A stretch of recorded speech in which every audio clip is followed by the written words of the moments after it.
All right, so let's say you need to remove the dash from your Chrysler LeBaron, Dodge Daytona, or Chrysler Laser. Again, these are all similar designs on the inside. They can pretty much interchange pieces and parts through the years 84 to 89. 84 to 86 for the Laser, 87 to 89 for the LeBaron, then 84 to 89 for the Daytona. There are changes in them. We're not going to get into all of that. But the dash and the console and all of that is pretty much the same. So, you need to remove your dash. Let's say you got a bad heater cord and you need to remove the heater box. So you got to get the dash out of the car. It can be done. Again, it's like all the other videos I do. It takes time and it takes patience. The tools you're going to need are pretty basic, honestly. You're going to need a Phillips screwdriver. You're going to need a flat blade screwdriver or something skinny to pry a little bit. I'll show you that here in a little bit. And a 10 millimeter socket and possibly a 7/16 or half. Sometimes a 10 works, just depends on how clever you are or how creative you are, and I'll get to that. Those are for 2 bolts at the bottom of the dash, and I'll show you those here in a little bit. But the first step you're going to want to do is you're going to need to remove your sill plates. Those run across the bottom of the door at the edge of the carpet. Those are 4 Phillips screws, and those come out. You need to remove each side. Then you're going to remove the kick panels. There's 2 Phillips screws on each one. That removes those, and we'll get to that once we get to there. I'm kind of going to jump around a little bit, but I'm going to show you basically what you need to do to get this done. You're going to need to remove this trim panel that's on the bottom of the dash, covers up the bottom portion of the steering column. This is 84 through 86, maybe 87. I know they changed them, I think, in 89 on how they mount. Some of them have just a black knob that you can turn and it's spring-loaded, and that will release that. Or this style has Phillips head screws that you need to remove to get that off. You're also going to need to remove the 2 Phillips head screws that hold the hood release cable on. You can just remove those and it'll drop down out of the way. And you're going to need to disconnect the arm on the back side of the parking brake handle. I'll show you that in more detail as we get there. You're going to need to remove the console because it just gives you more room. You could probably do it without removing the console. Me personally, I'm going to remove the console anyway, so we'll go over that as we go along. To remove the console, you're going to open your lid. I've got this lid removed. It's actually in really nice shape, so we're going to put it for sale. But you can leave it on. It just snaps into these grooves right here. You can see these little tabs. They just snap into those little grooves. And then this arm, you can kind of squeeze it together with your fingers, and it locks into this spot here. But down inside, let me get my light. I got one out already. You can see that hole there. There's a screw, and then there's another one right there. You're going to want to remove those 2 screws. And then there's another one that's kind of buried up inside the carpet. If you saw my other video on how to remove a power seat, this is one of those areas where it's kind of tight to get into unless you have the seat out of your way. You can do this without removing the seat. You just got to move the seat all the way forward, and that gives you access to that. So there's one on each side, so you'll be moving the passenger seat as well. You can remove these 2 screws here at the top of where your window switch is. And if you have power seat, defrost, wiper, whatever, all those switches are at, those 2 screws here and here will remove that. You'll pull it up out of the way, and you can disconnect the wiring from there. That just gives you more access and more ease of getting this apart. So let's get those 2 screws out. All right, you can see they're just 2 little screws. You're going to want to save those. I'm not going to save those because we're not going to reuse them. So goodbye. So this is a surprise waiting to happen. On these cars that have been sitting for a while, this is a very common area for mice to get up inside of here and make them a nest. So let's open this together and see what we got. And surprisingly, not a nest. No nest at all, which is good. I deal with a lot of mice nests. I mean, I don't mind. It is what it is, but it can be disgusting. So This is the button for the release, the wiring harness for your rear defrost.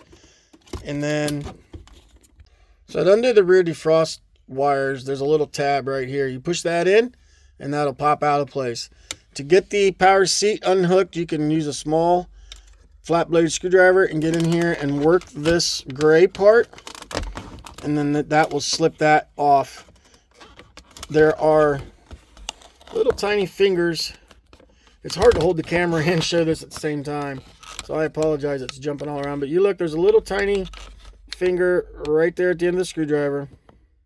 There's two of those. You should be able to pull those back a little bit and that'll pop the rest of the way out. So because I am human and I'm not patient enough, I ended up cracking this gray part. And the problem you get to there is that's the side where your wires snap in. So you want to be very careful. It looks like it still work, but it did end up cracking that. So the wiring for the power windows is that tab there. There's two tabs there, and there's two more on the other side. You'll pop those off, and then that should slide off of the switches, and then this whole thing will be out of your way. All right, so now that is all out of the way, you can take this and sit it off to the side. This is an item that I would list for sale. It's going to unfortunately have to be an unknown condition because I have no way of testing it. But again, it just takes a lot of patience. Just take your time. Don't be in a rush. And then you can tuck those wires down here out of the way, whatever. You can leave them lay wherever. Then you're going to need to get the shift knob off. And then you're going to have to, and then we'll go to the next step, but you're going to end up removing this bezel here. A lot of times these shift knobs on these older cars have been sitting there stuck. Fortunately, this one here spun right off. If you have one that's stuck, you probably put a rag around this and use a pair of channel locks and squeeze and spin it that way. I'll show you why they do, what happens to them. A lot of times they get up inside this nut, gets stuck on this shaft, and this ends up cracked. So what you end up doing is spinning the plastic around this nut, and that's another task that can cause issues later down the road.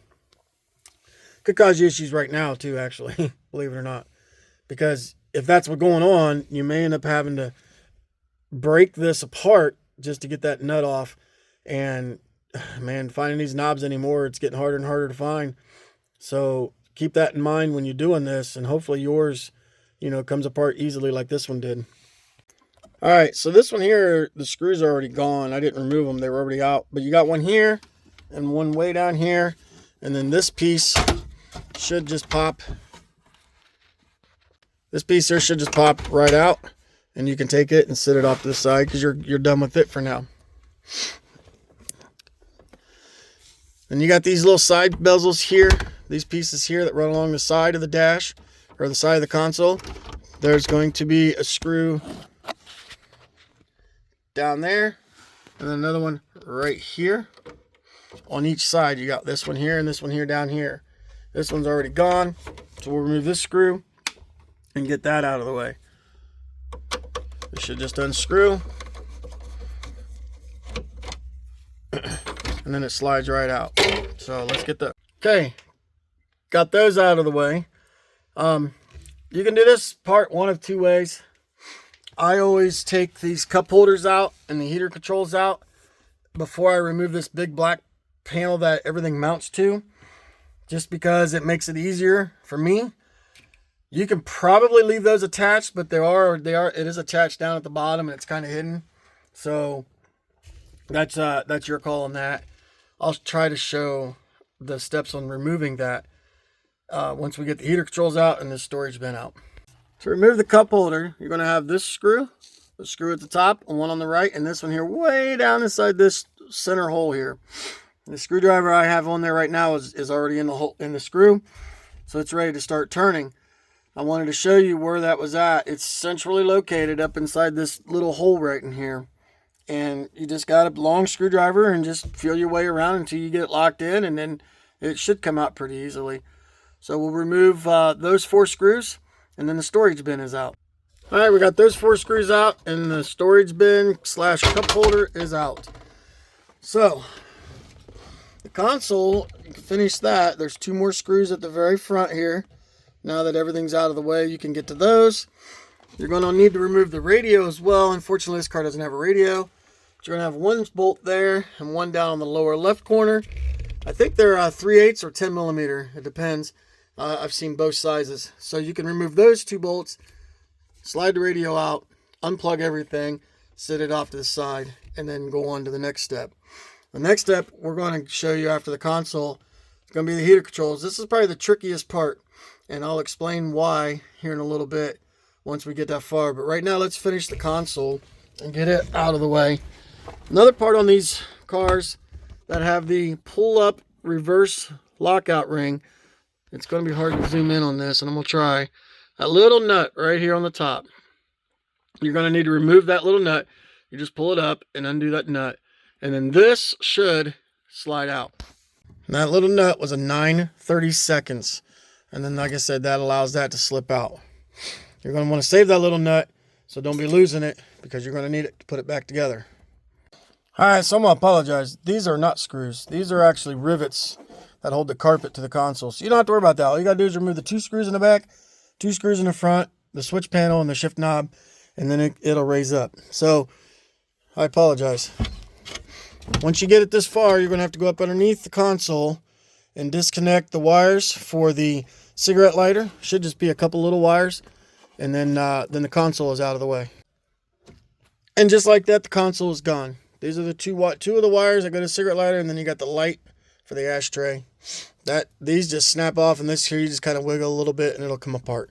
So fortunately for us, this car, the transmission is gone, so the cables aren't hooked to anything. But you're going to want to pop. Well, we're not taking that out. Never mind. But we did find the mouse nest. Yep, that's what this would have been. Would have been a mouse nest. So let's keep going. One thing you're going to find out about doing this is you're going to get in some awkward positions just because that's the way it works. So I went ahead and got the console out. I went ahead and removed the passenger seat. You don't have to do that. It does give you more room if you feel like doing it. It's the same as the driver's seat. There's another how-to video on removing a driver's seat. The only difference is passenger seats are all manual unless you have a TC Maserati.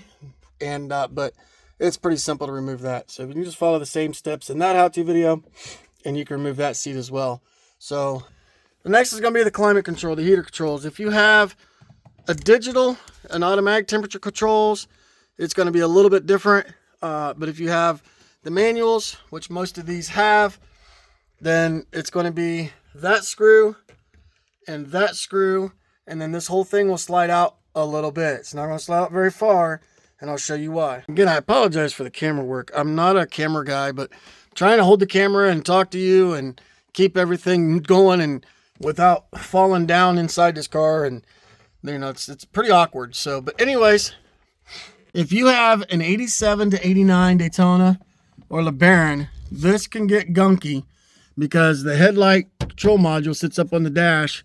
And if you know anything about these at all, and I've done another video on this a long time ago on explaining what the gooey stuff is inside your car on your dash. It'll get on the radio, it'll get on the boost gauge, it'll get on the chronometer. That goo comes from your headlight control module, and it is sticky and it is a bear to get off. So sometimes these will gunk up from that, but with this being an 86, it should be okay. But you're going to need to remove the heater control cable. So a lot of times there'll be a little rubber, I don't know, what do you want to call it? It's almost like washer fluid hose or vacuum line that they slip over this. This one's already gone. You can just slide it out of the way. And then this eye right here will slide up over this hook, because this is what this lever hooks, all this lever hooks to. I'm trying to get it to zoom in. And then it hooks to this arm, and this is what runs your blend door for the hot and cold. So you should be able to pop that off. You may have to work with it a little bit because it might be stuck or crusty. But once you get that off, then you should be able to get it out far enough. We can disconnect the power supply, which should have a button on the very bottom. You push that button in, and that harness will pop off. And then your vacuum lines. This is kind of fragile, These are known to be broke. Sorry about that. And a lot of times you may have to reach all the way up inside the dash to find the connection. I've seen some of them where they're on the end. At this end, this one is not. This one is way up inside, and I just stuck my hand up in there and I felt a whole bunch of padding material. So I already know what that means. That means this dash is full of mice nest, and that's going to be fun. So, but once you get this this hook off of this tab, that gets you back to the control valve. And what I have found works best is you take a real skinny screwdriver and you stick it right up inside of here. And then on the back side of this, you can see that where it's red. Push that in and work the screwdriver at the same time, and you can wiggle this out without breaking this. This little tab locks that in place and keeps this red thing from moving, because that's where that cable slides through. So let me work on that. Well, unfortunately, this one broke on the back side. Let's see if I can pull this out here. It broke. So that's okay. If it breaks, it breaks. It's not the end of the world.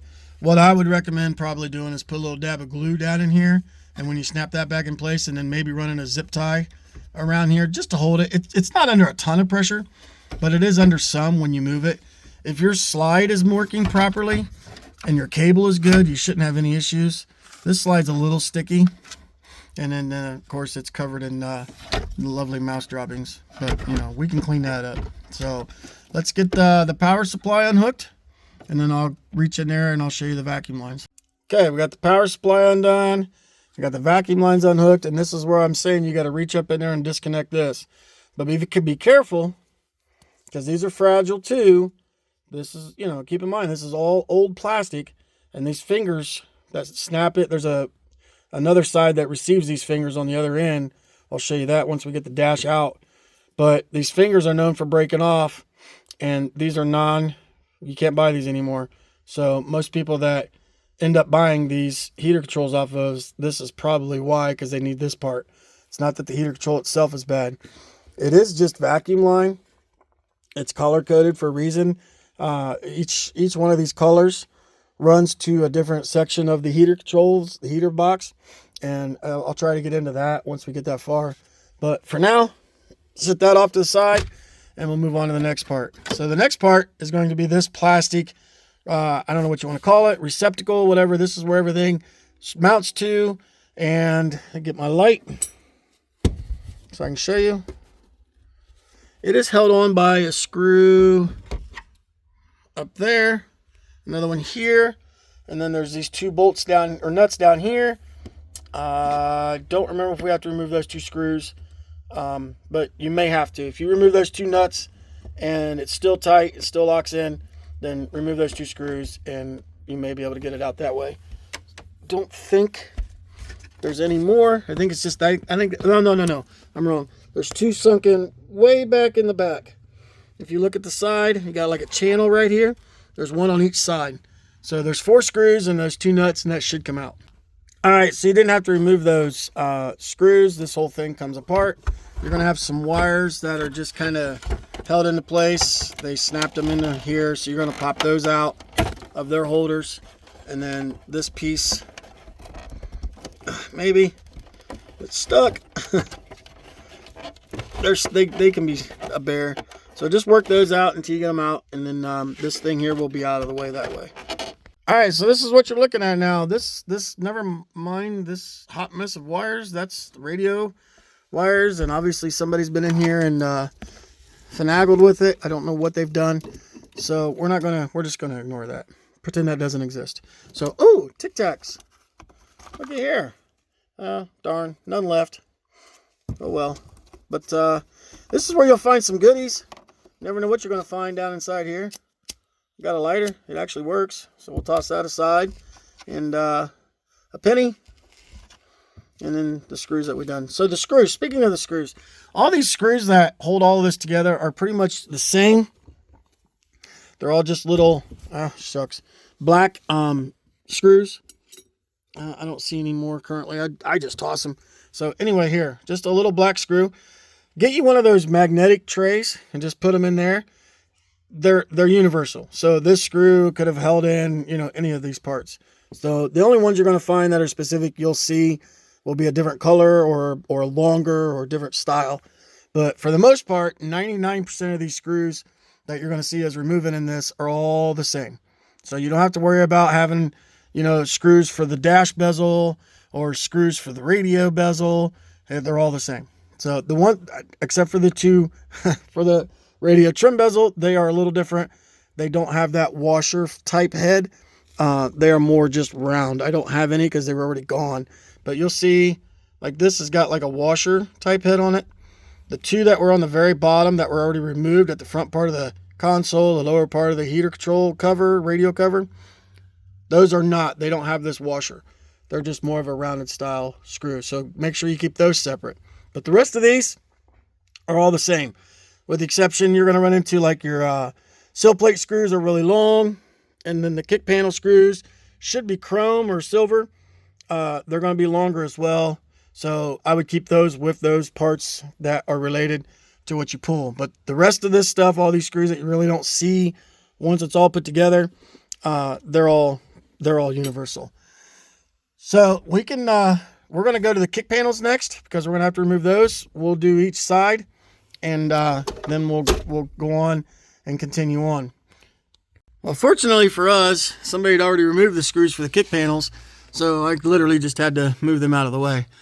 So the next one's going to be these two screws at the bottom of the hood release cable. They're bigger screws, so you'll want to keep those separated as well.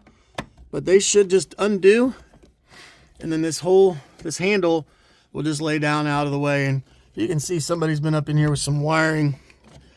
There's all kinds of different non-OE replacement wires, connectors, and who knows what else. But you see that's a big long screw. So you're going to make sure you want to keep these separate from the rest and maybe bag them and tag them until you get it back together. So let's get this other one out.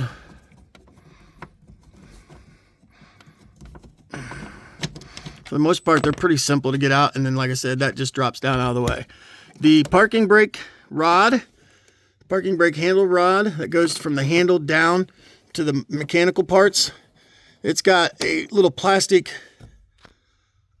lever, just snaps out of the way, and then that just slides out of there, and that releases that. Okay. You do have a push pin here. You can pop that out of the way, and there's a Phillips screw up in there. That'll come out. Sometimes I've seen these where you have to remove the A-pillar. We're going to try to avoid that here. If we have to, if I can't get the dash out with the A-pillar trim in, I'll show you the steps on that. It's not that difficult. It's just a little more time consuming. But you got screws, like I said. I think they changed this in 89, maybe. I'm not 100% sure on what year they changed them. But I know like, excuse me, 84 to 86, at least they have screws that hold this panel on, to where a newer one will have a black, I don't know, lever or tab, whatever, that you twist and it's spring loaded and this will all drop out. So, but this one's held in by screws. I see 4 across the top part. You see 2 there and then 2 over there. And then I think there should be some at the very bottom as well. I'll show those once I find them. Yeah, I don't see them right now. I have to get up under there and look. So there are screws on the very bottom. This is one of them here.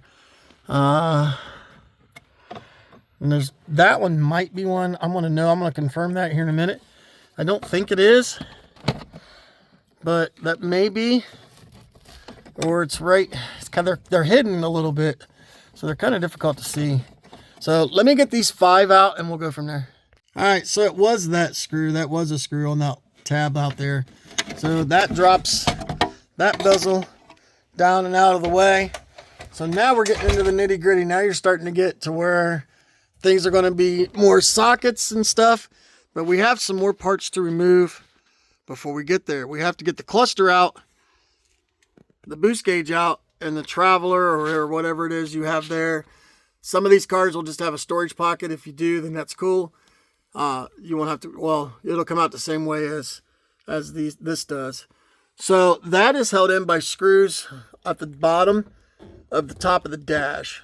So if you're looking at this bezel, the cluster bezel, and I'm laying upside down trying to show you this, but there's 1, 2, 3, 4, 5 maybe, 5, maybe 6 screws that go across the top of that.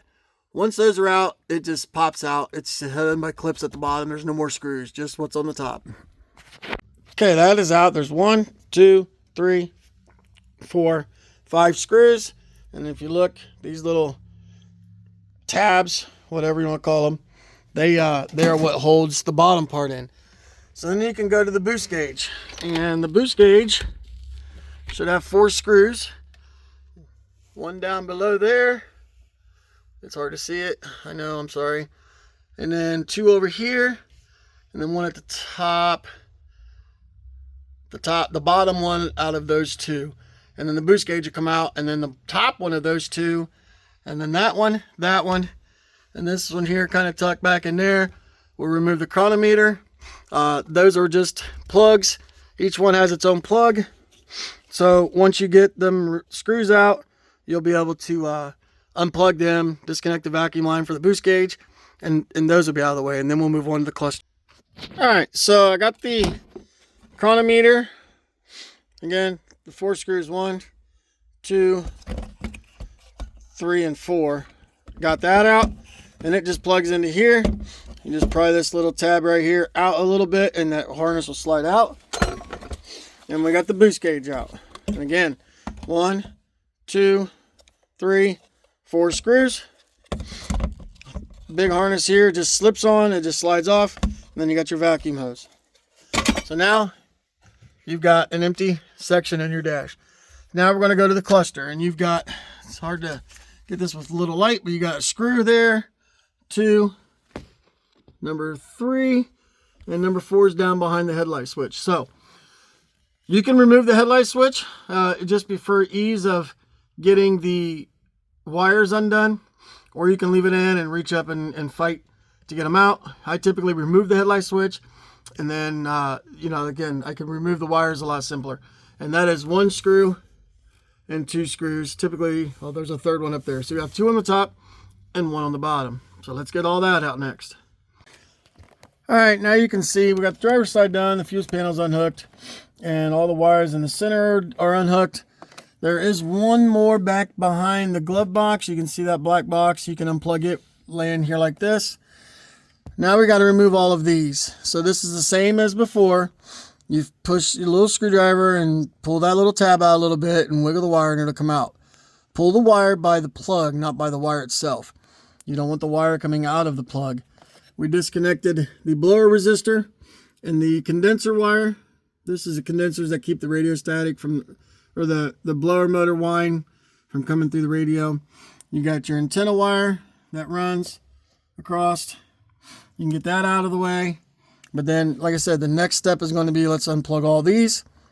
And then we can go from there. I've already got the speaker unplugged. So we're going to, should be almost there. We are getting very close. So you're almost done removing the dash. Then I'll show you how to remove the heater core. So one step at a time. All right, so now you can see the steering column is lowered down. The 5 nuts removed it. One of the things you're going to have is you're going to have these washers on the outside of these, the 2 that are closest to you. You need to make sure you pay attention to which way those sit, so that when you put it back up, they go that way as well. It should be, the bump side should be facing down, but make sure you keep these. Do not lose them. They're going to need to go back up. So these nuts, they're all 10 millimeter, and you can put them on a baggie and label it until you're ready to put it back together. This way you don't lose them. So you're going to go in here now. This is where you're going to remove all your wiring that runs to the steering column. Some of the wires run into the column, and some of them run from the column. This one here in particular, this is the starter, the ignition switch. It runs to the column, and you just push this tab down on each one, and that will pop them off. and then you can get them out of the way. And then you're going to follow the other set of wires that run, and they will run up to, there's a main junction block. It's gray. It's hard to see. See if I can get it up in here without seeing what I'm doing.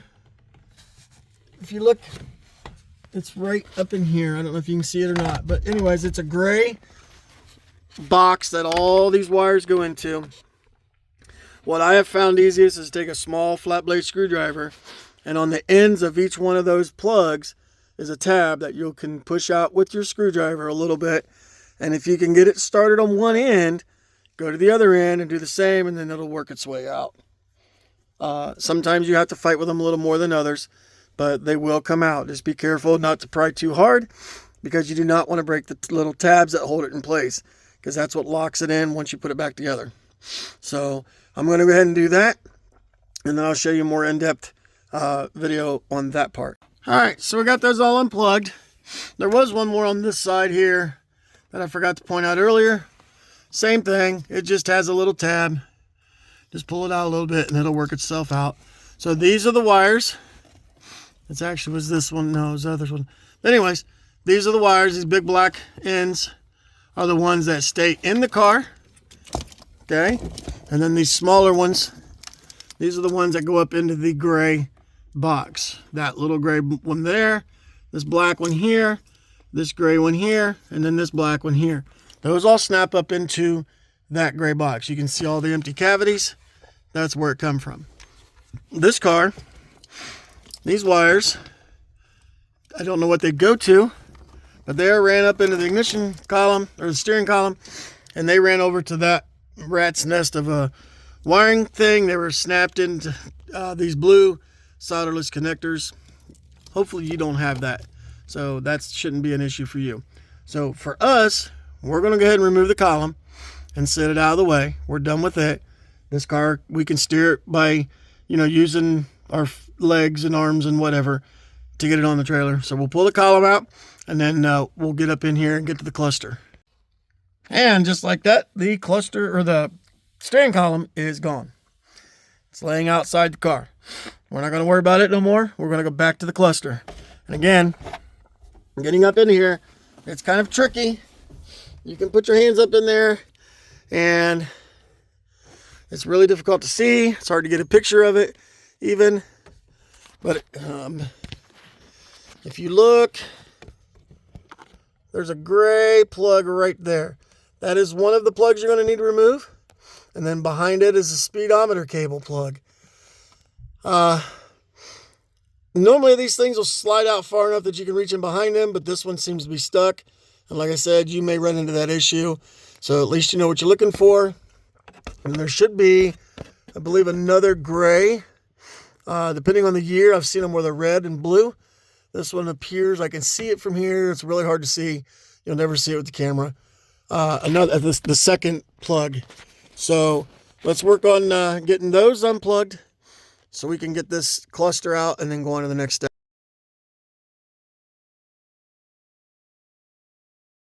All right, this is the back of your cluster. This silver post here is where your speedometer cable hooks to. That long flat one plugs in on these pins. There was actually a 3-prong plug here. I don't recall ever seeing that. And then you had the round one. So that is done and out of the way. We can move it off to the side. But that's the 3-ray prong there. And then the big gray one, the big round one, and then your speedometer cable. And you can see that clip on the bottom of this video. That's the clip that locks that into place. So you need to be careful not to break that clip off. So interesting. I'm sitting here looking at this car after I got this pulled off, and there's some kind of, it's hard to see in the video, I know. Looks like some business cards and then something that says Hardee's tucked up in there. How they got up in there, who knows? But we're going to carry on and we'll look at those once we get this dash the rest of the way out. We're getting close. It seems like this is a tedious job. Honestly, I could have this dash out in probably, if I really wanted to, 15 minutes, 20 minutes maybe. But I've done so many of these that it's easy for me to do them. I understand your first time, it's going to take you a lot longer. Don't be in a hurry. Be patient. Because remember, as I've said before, all these parts are plastic. Plastic gets brittle with time. So your next piece you're going to remove is this plastic trim panel that runs all the way across the dash from side to side. There's different ways that you can do this. I would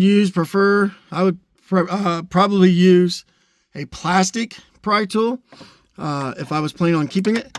I don't plan on keeping it because it's already broke. So we're just going to pry. There's no screws that hold this in place.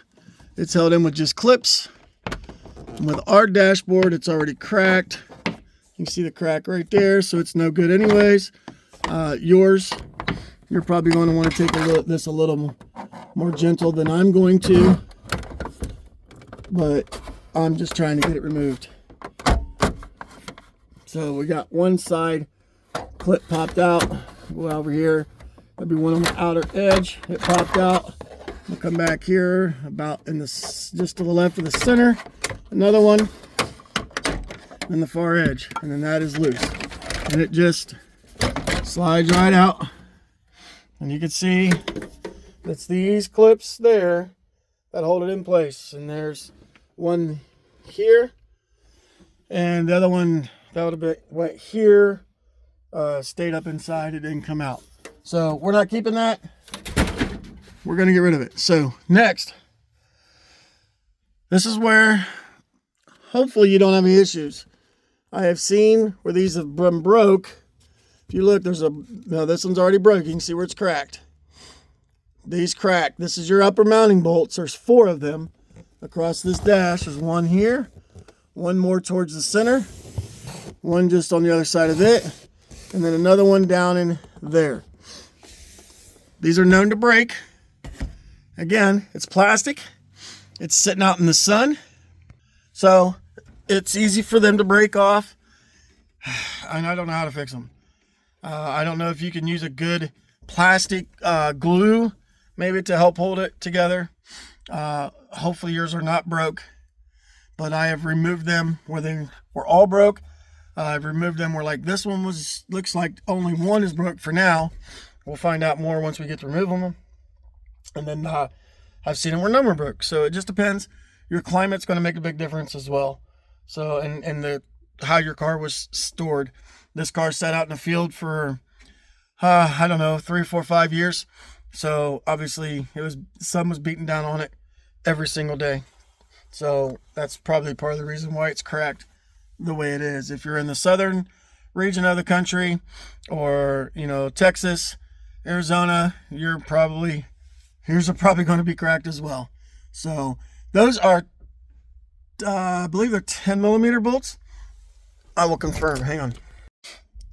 All right, so they are 10 millimeter, and you're going to want a long extension, and you're also going to want to take caution when you're getting, especially the outer ones, because you're right close to the windshield. So I use an impact. I'd probably suggest using just a ratchet and just going slow. This windshield's already cracked, so we're not going to pull it anyways. So no harm for us. If we break something, it doesn't make a difference. But for you, I would probably recommend using a regular ratchet and a long extension, so you have plenty of room to get out past the dash, and then you're good to go. And you can see the ratchet the impact doesn't struggle. It's just staying on the socket is the problem. But so what's going to happen is, once you get all 4 of these bolts out, this dash is going to want to kind of start to fall down because of gravity.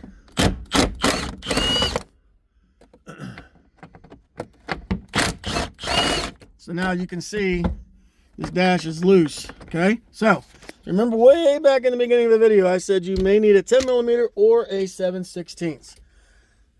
Hopefully this is a 10 millimeter, not a 7/16. If it is, I think I actually have one in here.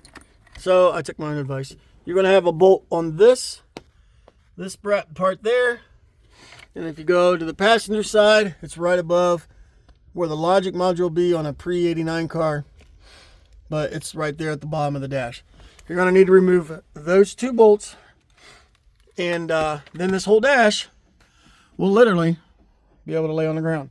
So let's get them out, and then I'll show you that. Okay, do you remember in the video, The part that I said you may have to remove your A-pillar trim. Yep, you have to. Some of these you don't. But this one, I could probably force it out of there, but I'm not going to do that. So let's go ahead and remove your A-pillar trim. Depending on the model that you have, this one here has got these push pins. There's one there and one at the top. Some of them have screws, and there are no screws back and behind. But this being a T-top car, you're going to have to remove the T-top and remove this black or trim that goes around where the T-top rod goes into the A-pillar, because it's tucked. If you look, the A-pillar trim's tucked back in behind, and I think that screw goes through the A-pillar as well. I'm going to try to remove just that screw and see if I can work it out. But if not, you may have to remove this, and it's only held in there with a couple of small screws. I think there's one on the bottom. There's one here at the top. And then once you get the T-top glass out, there's another one up inside. So let's get these A-pillar trims out, and then we'll go from there. All right, so I was able to get it out without removing the A-pillar trim. I just had to fight with it. Again, reason why I had to do that was because this door I cannot open, because that toolbox, if you can see the blue thing, is in the way, and that's all the further I can get the door open. I had the car shoved forward so I could get the door open, but now I got all the Shelby Charger parts in front of the car, so I can't put the car back forward. So I basically forced this thing to come apart. So now you can see we're this far along. The dash is dropped, and there's a nice big nest right there. That's so awesome.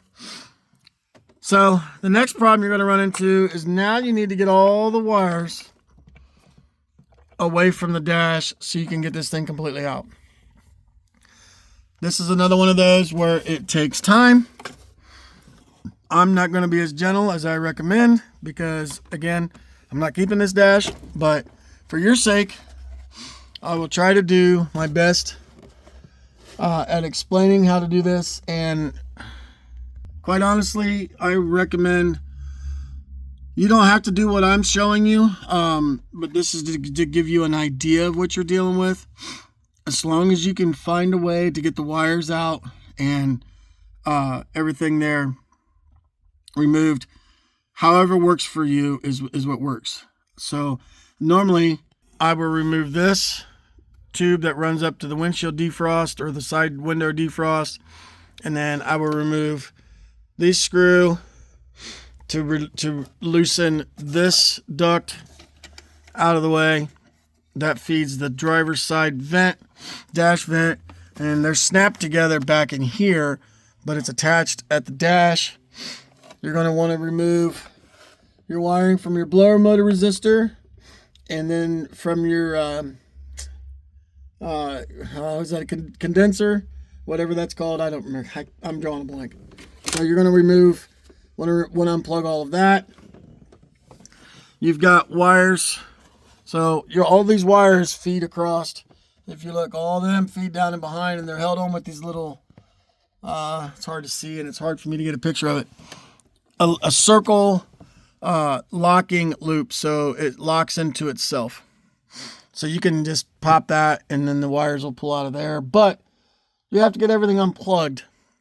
And on each side, if you remember the gray box that I showed you earlier, you're going to have another gray box on each side. That's what this is. So these wires here, like this one here is stretched, it snaps into this. The other side of this is going to stay with the dash. You're also going to you're going to want to remove your fuse box before it gets broke. Sometimes they're screwed, sometimes they're held on with a clip. This one's held on with a clip, so I'll be able to slide it out of the way.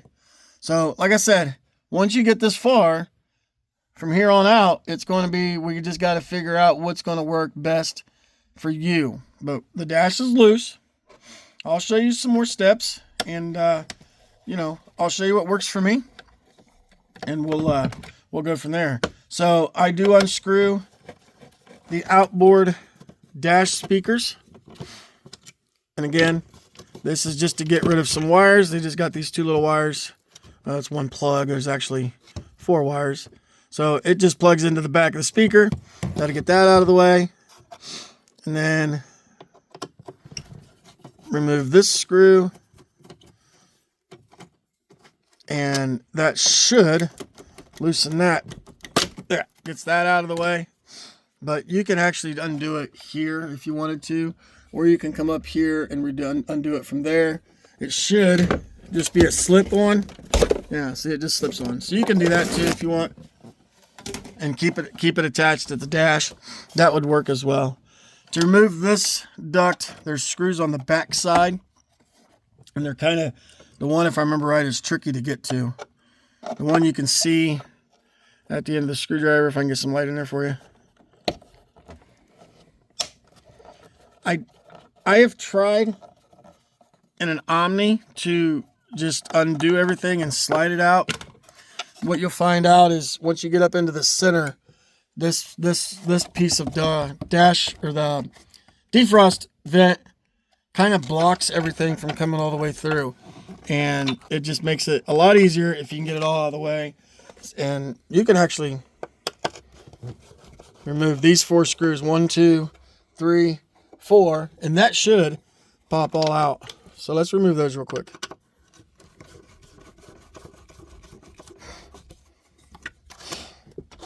Yeah, should. I say should. I've done a bunch of these, but I do them and I don't pay attention to what all I remove. I just start removing until it comes out. So that's why I say it should. Get this last one out. Yeah, and that should pull this whole piece out. And now you can see where the wires are. This one here is held on. This white tab slides onto this black post. But then this is one of the loops I was telling you about, this thing here. And it should just kind of snaps into itself. And then you can get the wires and whatnot out from there. So it's hard to do one-handed and hold the camera. So let me get all that done and then we'll go from there. All right, so you can see I got the wires done here, off of here, and this was held on to this metal bracket by 2 screws here and here, or if you want, there's a single screw out here and you can leave it attached to the metal bracket. That's up to you. I can only get the door open so far, so for me it was easier just to remove these 2 screws. Gets that loose, so you can see everything on this side is pretty much off. Now, you're going to have a ground wire, and this is going to be for each side in the same location. These ground wires here run to this post. You're going to need to remove this nut and the one on the other side. I have a 10mm. It's a little sloppy, but it's going to work whether it wants to or not. So this piece, if you remember that a little bit ago, was screwed into this hole. It held in with 1 screw through there. So that just comes off like that. Makes it easier. And then the rest of this wiring, once we get the other side, but this side is pretty much done other than the ground and the fuse panel. You can see that clip is what's holding the fuse panel on, and unfortunately this one is kind of bound a little bit, so I'm gonna have to work with it. But you should be able to push this metal tab out, and that fuse block should slide off. That's how it's attached. So let me get this ground nut off, the fuse panel off, and then we'll move over to the other side. All right, so I got those undone, you can see. And then same thing, 2 screws here, held it to this metal bracket down here. And then here's your nut that I already removed. Takes the ground straps off. Now, all the wiring for the dash should be undone. You had some up in here. You have to get your radio wires and stuff out of here. And then one of them was actually snapped into place at the bottom. And then you'll have your lamp for your glove box light. Now, the dash is ready to completely come out and set off to the side. You're another step closer. And there you go. The dash is out. I'll move it out of the way here in a minute. And these are all your wires that feed this. And you can see there's the clip. I don't see any others currently. This is your radio wire that somebody has butchered all in. And Lord knows what these are. There was a different antenna, so somebody's had an aftermarket radio in this at one time. But that's all right. It's still a usable harness, and we'll get it the rest of the way out. I'll just do that, and I won't video it. So now we're going to move on to the heater core or the heater box. Once you've done past the hardest part. Okay. Our next hardest part is going to be out under the hood. And again, that's one of those things that if you have working AC, you're going to want to probably have somebody evac the system. And then once you're done with all this, refill the system. And I don't not recommend at all, just cutting the line, letting the freon out in the air, blah, blah, blah. Use the right tools, use the right equipment, have somebody do it, whatever you got to do. Because you do have to unhook the AC in order to get the heater box out, because the evaporator is inside the heater box as well as the heater core. So all of that is done out under the hood, and we'll go to there and I will show you what you got to do there. All right, so we are now under the hood. And again, this is where you're going to want to have, you should already have this done. I suggest probably doing this before you even start, having the AC discharged and that ready to go. But you're going to need a 7/16, a 13 millimeter, and a Torx set. And I will show you the Torx sets when we're there. You're also going to need a flat blade screwdriver. And me personally, I recommend, this is when you got everything apart. Those are your heater hoses. You're going to need to remove those. And they run up to the heater control valve, which is currently out of this car already. But I would recommend replacing them while you're there. It's just about a foot, give or take, and it looks like 5/8 heater hose. Now's the time. You got to take it apart anyways. So, I would not replace, just reuse old heater hose. So with that said, you're going to want to remove those two clamps, loosen them and get them out of the way. And then I will show you my little trick on removing heater hose, because 9 times out of 10, it's going to be stuck. And you have to understand, this car doesn't have an engine. So you're going to have an engine in here as well. You're not going to have all this room. So it's going to be stuck. So getting to them is a little tricky, especially depending on the year of the car. Because like this 86, the throttle body would be sitting right about here, give or take. So space is not a large amount of. So let's go ahead and get those clamps done. And then we'll show you what bolts you need to remove to get the AC lines unhooked and the AC pressure block removed. And then I'll show you the bolts that you need to remove to get the heater box disconnected from the firewall. So I'm going to remove the hoses, and then I'll show you the heater hoses, and then we'll carry on. All right, so the heater hose clamps are done. Now you're going to run into this where, like I said, they're going to be stuck. So what I do is I take just an X-Acto knife, and I will splice right down on the top of the heater hose or the heater core fittings. And if you're replacing the heater core, it won't matter there either. And I just splice them, score this across until I get it all the way through. And once you get it all the way through, you can take a flat blade screwdriver or whatever works for you and get in here. I'm trying to hold the camera and do this at the same time. Anyway, you can score this all the way through. I don't think I have it scored all the way through yet. I'm trying to hold the camera and do this. It's not easy. But you score this, and then you can get in there and pop it apart, pop it off, and you're splitting that is what you're doing. And just like that, then you can get your screwdriver down in there and work it until you get that loose. Because this one here is stuck. It's probably been on there since the car was new. So you may have to fight with it a little bit, but that's the easiest way that I know of to remove this. They do make a tool that you can use to get back in there and kind of hook it. I had one and broke it and forgot, and I've never bought another one, just kind of forgot about it. So let me work on that and we'll go to the next step. All right, that was a little tough. Those things were stuck. But if you look below the heater core, you see that little white, try to get you a better shot of it. The little white block looking thing, those are the vacuum lines that are going to run out through the firewall that control the heater core or the heater control valve. So you can see the black one runs up to the brake booster. That's what this big round thing is. And then the gray or white one runs to the heater control valve. And like I said, since this one is already missing, it's broke off there at the firewall. That's very commonplace for these to break. So if yours are still attached, hopefully they are, disconnect it from the heater control valve and the brake booster, and hopefully they don't break on you. All right, we are now on the passenger side of the car. You're going to want to unplug the pressure switch plug and just swing it out of the way. And then you're going to go down in here, and between these two metal lines, you'll see that 13mm bolt. You're going to want to remove that bolt, and then you'll be able to swing the lines up out of the way.